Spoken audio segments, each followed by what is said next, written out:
A paz do Senhor, sou o pastor J.C. Silva, retomando aqui contigo a reflexão sobre o livro de Jó. Chegamos hoje aí no 11º estudo dessa série aí sobre o sofrimento do justo, tendo como pano de fundo a história do patriarca Jó. E os textos bíblicos aí que darão base à reflexão de hoje, eles serão expostos aí no decorrer desta reflexão. A temática que eu estarei refletindo contigo é sobre as 5 visões da mudança de Jó. Quando ele estava passando em meio a todas as turbulências da vida, ele consegue ter 5 visões diferenciadas que proporcionou que ele conseguisse chegar aí ao final, recebendo aí a sua conquista, a sua vitória. Ao longo dos 10 estudos, das 10 análises que nós já fizemos aqui sobre o livro de Jó, você pode perceber que a história de vida de Jó, ela ficou registrada com o propósito de mostrar ao mundo que na dependência de Deus, a fragilidade humana, ela pode vencer todos os percalços da vida. Pode até parecer que Deus ele tenha cedido à argumentação satânica e por isso ele submeteu a Jó àquela situação extremamente vexatória. No entanto, em nenhum momento você pode perceber, em nenhum momento Deus ficou alheio ao que Jó experimentou de forma muito dolorosa.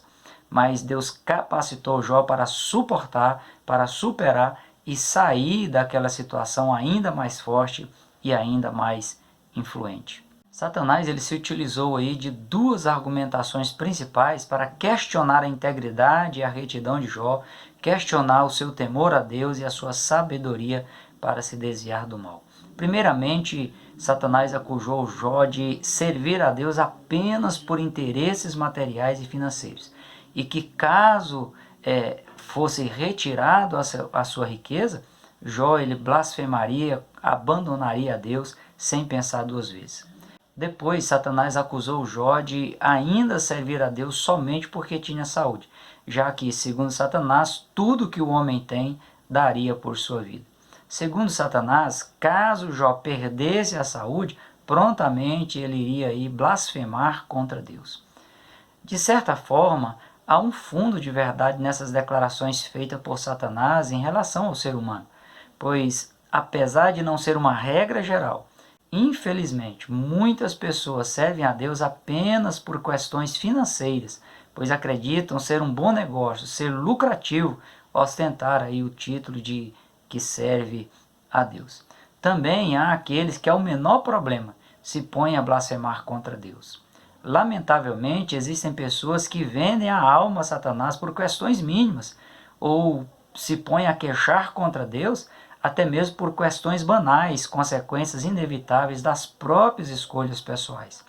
Apesar aí desse triste fundo de verdade nas declarações de Satanás, Deus permitiu que Jó perdesse tudo, inclusive a sua saúde, para deixar claro que sempre existem e sempre existirão pessoas que permanecem na dependência de Deus em quaisquer situações aflitivas da vida, e que, em assim fazendo, verão que é possível preservar a fé, manter a integridade, a retidão, o temor a Deus e a sabedoria para se desviar do mal.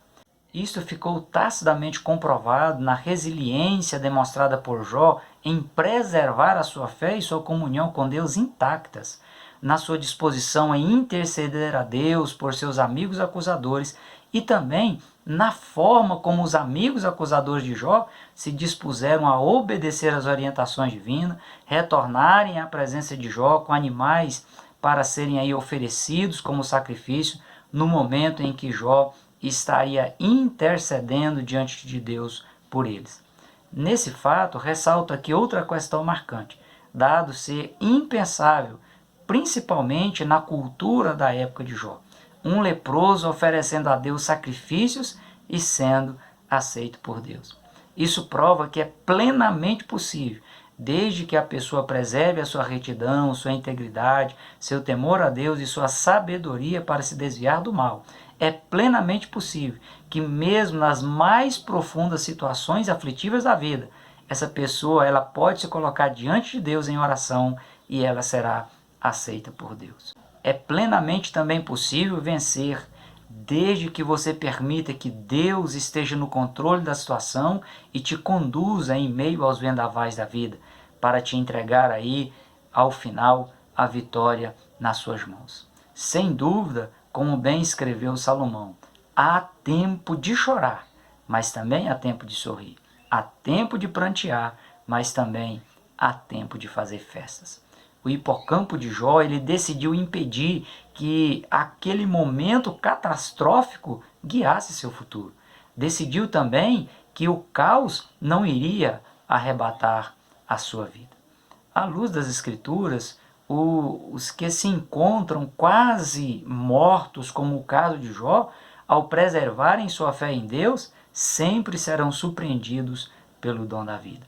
Jó, ele entrou naquela batalha com algumas desvantagens físicas, emocionais e sociais. No entanto, tinha a seu favor a vantagem espiritual que lhe garantiu a vida, a sua fé inabalável.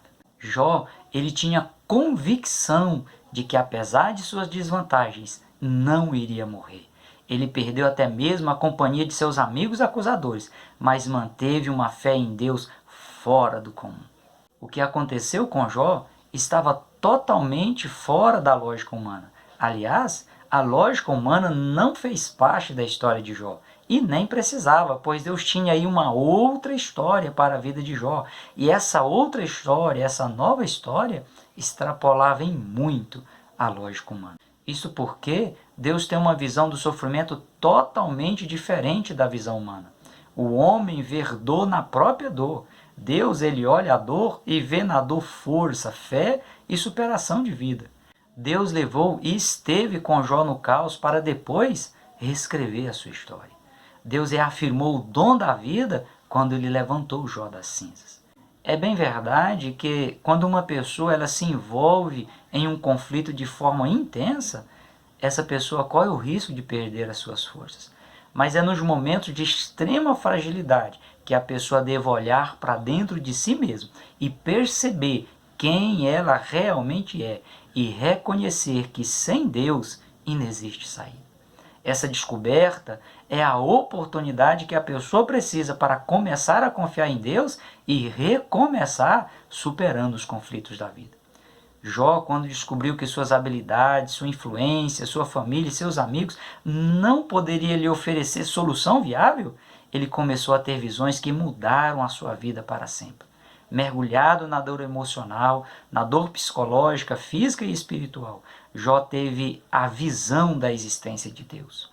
Ao perder os bens, a maioria dos empregados, os filhos e o apoio da própria esposa, disse Jó: nu saí do ventre da minha mãe, nu tornarei para lá. O Senhor deu e o Senhor tomou. Bendito seja o nome do Senhor. Ao considerar que o que tinha era Deus quem o havia dado, Jó estava declarando de forma pública a sua crença de que Deus é real e de que ele existe. Quando ele foi incentivado também por sua esposa a amaldiçoar a Deus e morrer, porém ele disse: como fala qualquer doida, falas tu, receberemos o bem de Deus e não receberíamos o mal? Em tudo isso, Jó não pecou com seus lábios diante de Deus.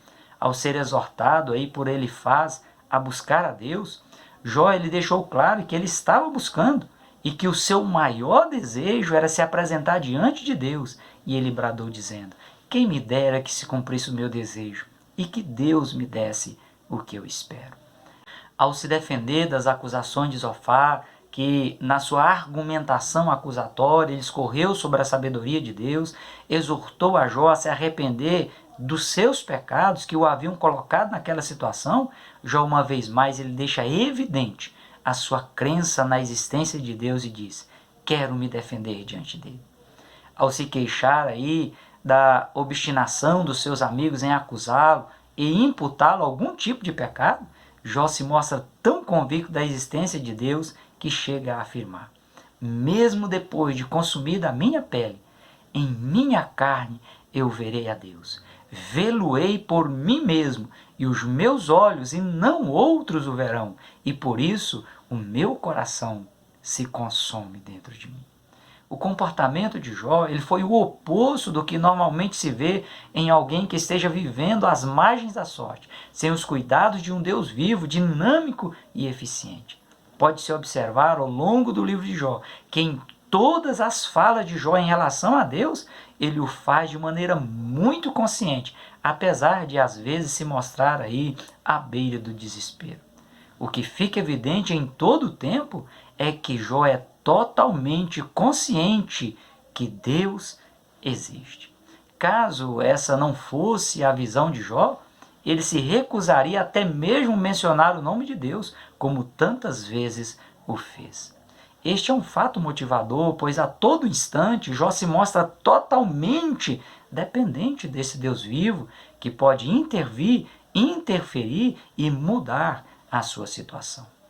Em segundo lugar, Jó viu Deus como seu Redentor. Ele disse: eu sei que o meu Redentor vive e que por fim se levantará sobre a face da terra. O termo Redentor, ele tem as suas raízes no hebraico e ele aponta para a pessoa que está em condições de libertar, de resgatar e agir como um parente próximo, um parente resgatador de alguém que está totalmente debilitado. Na antiguidade, um parente próximo ou um parente remidor, como era chamado, era a pessoa responsável por preservar a integridade, a vida e a propriedade, como também o nome da pessoa que estivesse aí em condições desfavoráveis. A ação do remidor ou do redentor era feita mediante aí um pagamento, um preço pré-determinado. O interessante também é que no contexto sagrado, o maior uso dos termos redentor, libertador, resgatador, remidor, diz respeito à promessa feita pelo próprio Deus, registrada em Êxodo capítulo 6, versículo 6, quando Deus diz: eu sou o Senhor, e vos livrarei da escravidão, e vos resgatarei com braço estendido e com juízo forte. Quando Jó faz essa declaração de que sabe que o seu Redentor vive e que se levantará em seu favor, ele estava afirmando que apesar do caos que o cercava, tudo teria um final feliz, dado aí a ação plena do seu Redentor. Ele se apoiava nas promessas de um Deus que nunca havia falhado e que nunca falharia. A sua esperança não estava em méritos pessoais, pois a ação do Redentor independia da pessoa que precisava ser resgatada, que precisava ser libertada ou remida. Dependia exclusivamente, única e exclusivamente, do Redentor, que agiria aí como um parente próximo e solucionaria o problema, livrando do cativeiro, livrando das dívidas, livrando de quaisquer situações vexatórias, ao restituir a integridade moral, física e espiritual do resgatado, como também da sua família. Naquele momento, os amigos acusadores poderiam até ter razão, mas isso não iria interferir na ação de Deus em favor de Jó. Literalmente, Jó via Deus como seu Redentor.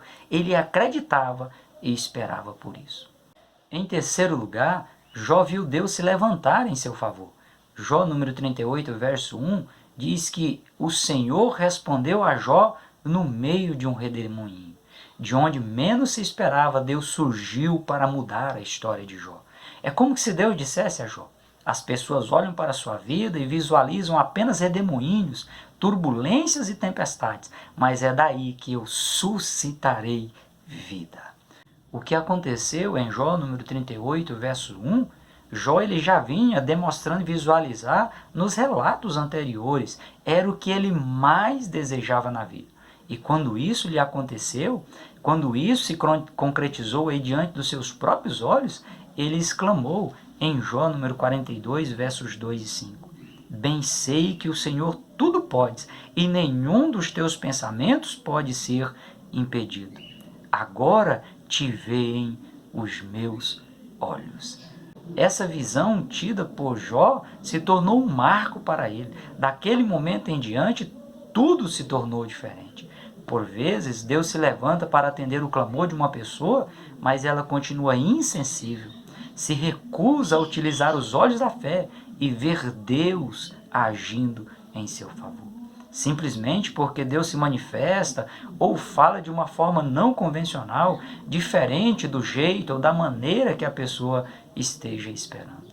Uma pessoa aí dominada por um espírito crítico, diante dos relatos de Jó, números 38 a 42, teria dito: não é isso que eu quero ouvir, não é isso que eu espero ouvir, não é isso que eu preciso, isso não vem de Deus.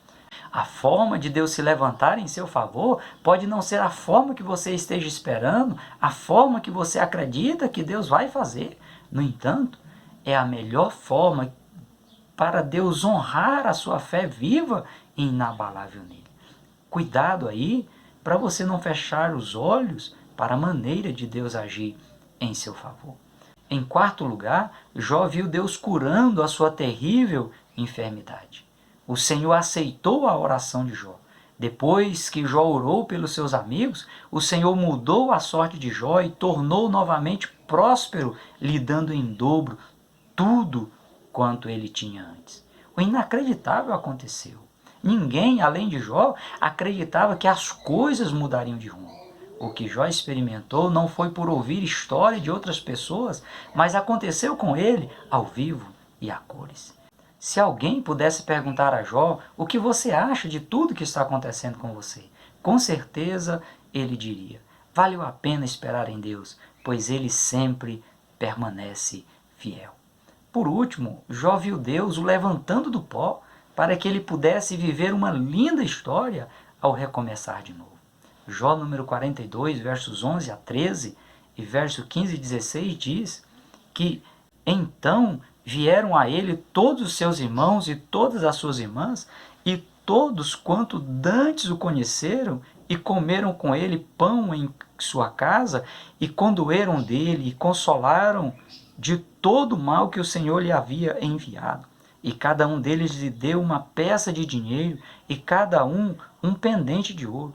E assim abençoou o Senhor o último estado de Jó mais do que o primeiro, porque teve 14.000 ovelhas e 6.000 camelos e 1.000 juntas de boi e 1.000 jumentas. Também teve 7 filhos e 3 filhas. E em toda a terra não se acharam mulheres tão formosas como as filhas de Jó. E seu pai lhes deu herança entre seus irmãos. E depois disto viveu Jó 140 anos e viu a seus filhos e aos filhos de seus filhos até a 4ª geração. Todos os que haviam abandonado Jó agora retornam lhe dando presentes em reconhecimento que Deus havia entrado com providências na vida dele. E também aí como uma forma de se desculparem, de pedirem perdão por terem o abandonado em seus piores momentos na vida. Não se pode acreditar que havia um determinismo na vida de Jó, ou seja, que ele teria que ter passado por tudo que passou.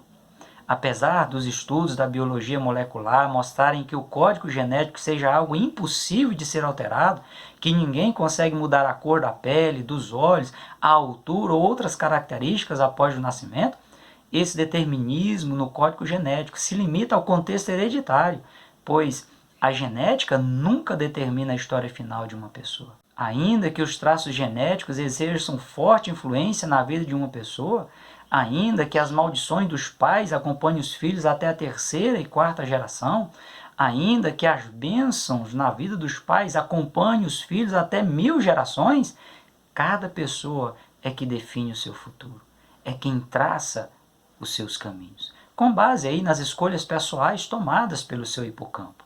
As decisões tomadas pelo hipocampo de uma pessoa são resultados de suas crenças funcionais ou disfuncionais que foram solidificadas e internalizadas na essência do ser humano. O que ocorre é que a jornada de sofrimento de uma pessoa pode confirmar ou invalidar para sempre o lugar que a pessoa pretende chegar. Jó, ele escolheu acreditar em Deus. Jó escolheu viver em Deus e esse caminho o levou à vitória, o levou à conquista final. A história de Jó, ela retrata bem a caminhada humana. Nem tudo que a pessoa experimenta na vida é o que ela gostaria de experimentar, mas é nesses momentos que a pessoa pode permitir Deus transformar a sua dor em contentamento, reflita bem. Se permita ter as visões que Jó teve. Jó, em meio a toda sorte de dor pelas quais passou, ele se permitiu ver um Deus real, vivo, extremamente poderoso, justo e atuante. Jó se permitiu ver Deus como seu Redentor. Ele se permitiu ver Deus se levantar em seu favor. Jó, ele se permitiu ver Deus curando a sua terrível enfermidade. E por último, Jó viu Deus o levantando do pó para que ele pudesse viver uma linda história ao recomeçar a vida de novo. Tome a sua decisão de forma sensata, sob aí a orientação de Deus, e seja feliz.